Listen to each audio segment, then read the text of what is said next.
Hey guys, quick little rant. I just came from the local Hannafords, and normally the higher quality ground beef, the grass-fed or the organic, has almost always been imported from Australia. They very rarely carry local beef. There is an exception, that's these guys right here.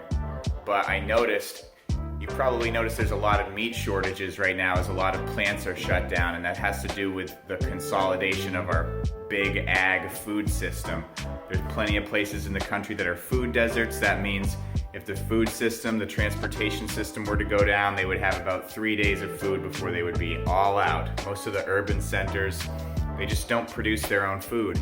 And there's a lot of problems with centralized food distribution. And if you want a great expert, Joe Rogan recently interviewed Joel Salatin for the second time. I would recommend that. But what I really wanted to make this quick video for is they were carrying both grass-fed and organic ground beef from Vermont. See that right there? Vermont Country Farms. So Hannaford uses like a buy local tag sometimes, and it's much more extended than maybe like a real local label might apply to. They kind of extend it to all of New England.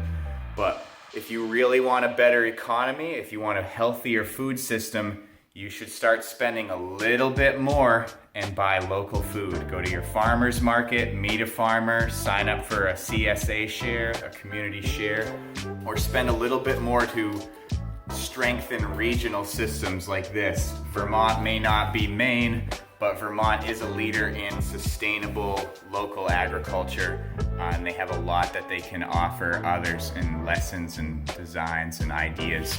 So pretty cool on Hannaford. Vermont beef, it's more expensive than the cheap factory beef, but there's a lot of reasons for that.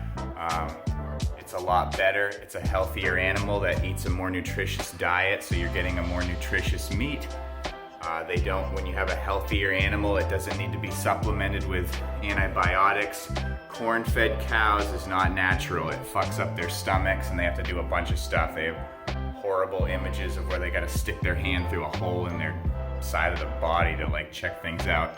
It's gross. The ag bill, the farm ag bill subsidizes a lot of those costs.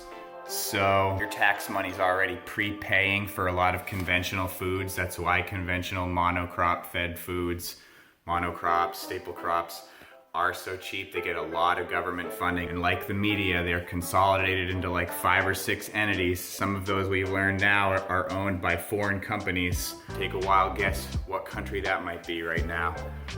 But yeah, you can have a huge effect on your economy, on your community, on your personal health. All you gotta do is spend a little bit more on local food. Again, the cost up front is more, but the cost down the road is less. Joel Salatin in that Joe Rogan interview pointed that out, how something like 50, 60 years ago, I think the average American spent like 18% of their budget on food and 8% on healthcare.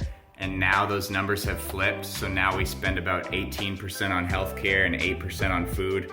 So again, there's all kinds of subtle arguments in favor of spending a little more and how that cost can be deceptive. That's it. Happy Memorial Day, guys.